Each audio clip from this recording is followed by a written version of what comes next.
Majority Leader. Thank you, Honorable Speaker. I hope I will be speaking to those who are interested in the business of the House. And you know, Honorable Speaker, it's true what you said, because the business of this House is the business of the people who have given us the greatest honor above very many other people to come and represent them in the National Assembly. And the issues you hear the Honorable Omboko raise are indeed pertinent issues in line with Article 201 of our Constitution on the cardinal place public participation should play in all our legislative processes and even decisions in the executive. Therefore, Honorable Speaker, I want to agree with the Honorable Omboko. It is true the public participation process in the budget making process has been abused, grossly abused. And as Honorable Omboko says, that is why you find in a situation where 2 billion shillings was set aside for public participation, those who sat in the budget committee found it prudent or imprudent, whatever the case may be, to put an additional 10 billion shillings. But what is more worrying, Honorable Speaker, is that if the entire 12 billion shillings went to the counties that were slated in for the public participation exercise, then there will be no problem. The problem has come because it is people who have vested interest in those committees where they sit in that then use that opportunity to put projects in their own constituencies and counties far from what was intended by the public participation, Honorable Speaker.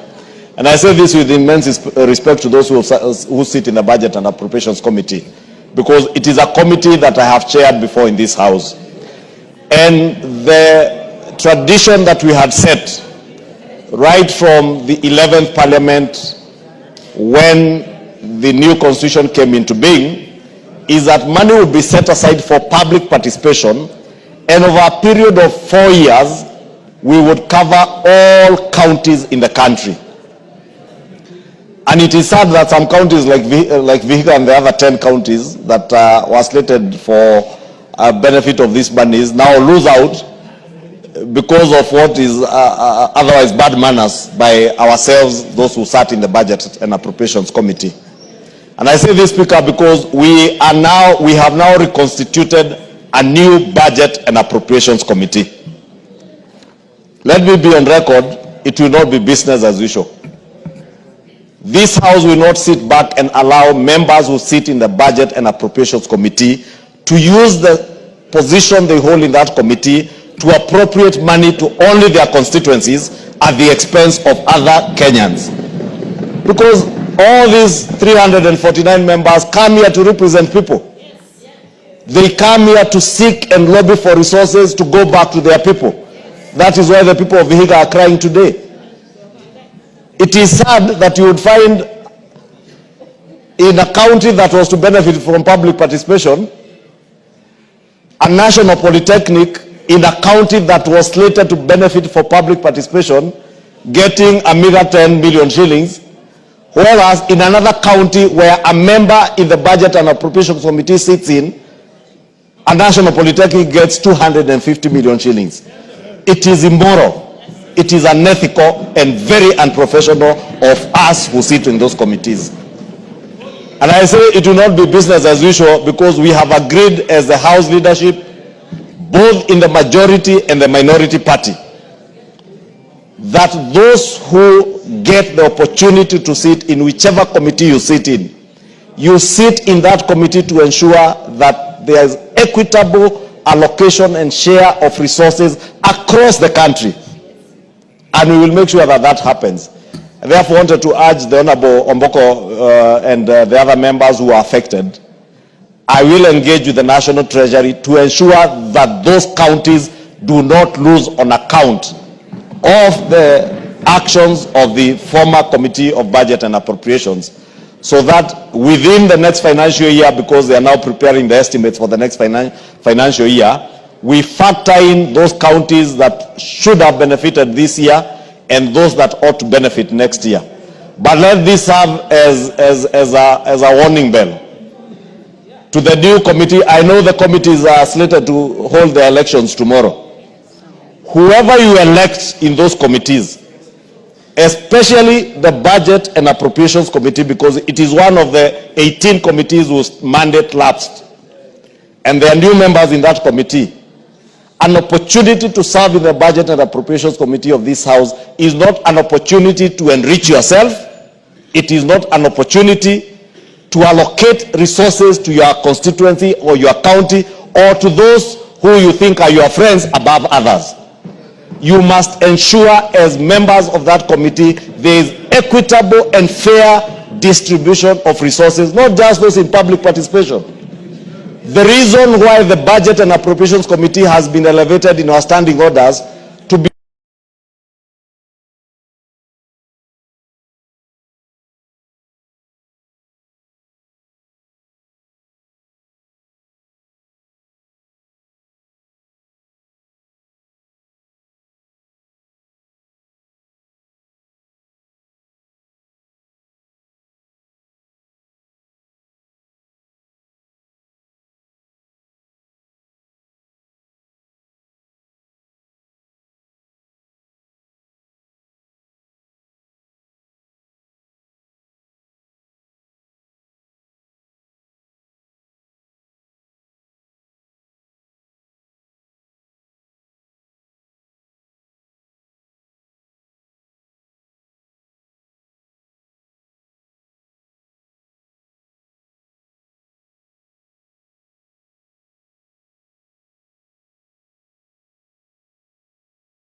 a committee that's all of you to be on the lookout, and we call out each other, because that is the only way we can be able to hold each other to account, for us to be able to hold those in the executive to account. Because even those in the executive, it doesn't mean because you are a cabinet secretary, for instance, for roads or water or energy, that all projects should go to your home county.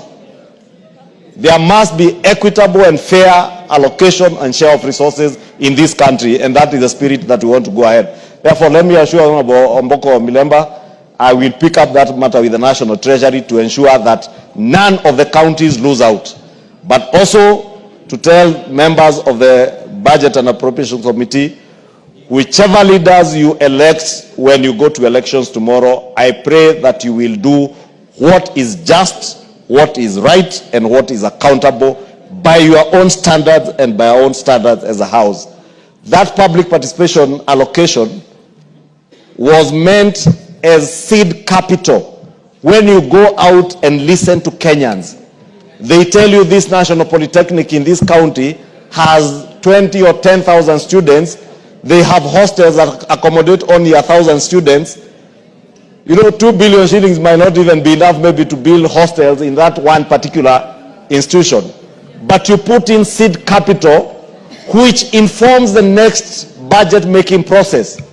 Therefore, if, for instance, the Honorable Omboko's constituency in Vihiga, they had a road that was identified as a critical link between his constituency and the county of Kisumu or another neighboring county, and the members of the Budget and Appropriations feel that that road is such a critical link, then they put maybe 50 million shillings or 20 million shillings as seed capital so that they get a budget line that will be added onto in the subsequent financial year's budget. Now this year they should have benefited to add, but public participation should not be an end by itself. Or you allocate, probably you find a school where they have no classrooms, children, you go to Turkana or maybe to somewhere and find children, especially or Baringo, where people had been displaced by bandits, classrooms were demolished or burnt down, and you find you can allocate 10 million shillings and give a school money to allow children to go to schools. That was the essence of public participation, but not the kind of abuse that we have seen in the last 2 years. And Honorable Speaker, I want to commit on behalf of the House leadership, in the majority, on the minority side, that we shall make sure it no longer happens in this House. Thank you, Honorable Speaker.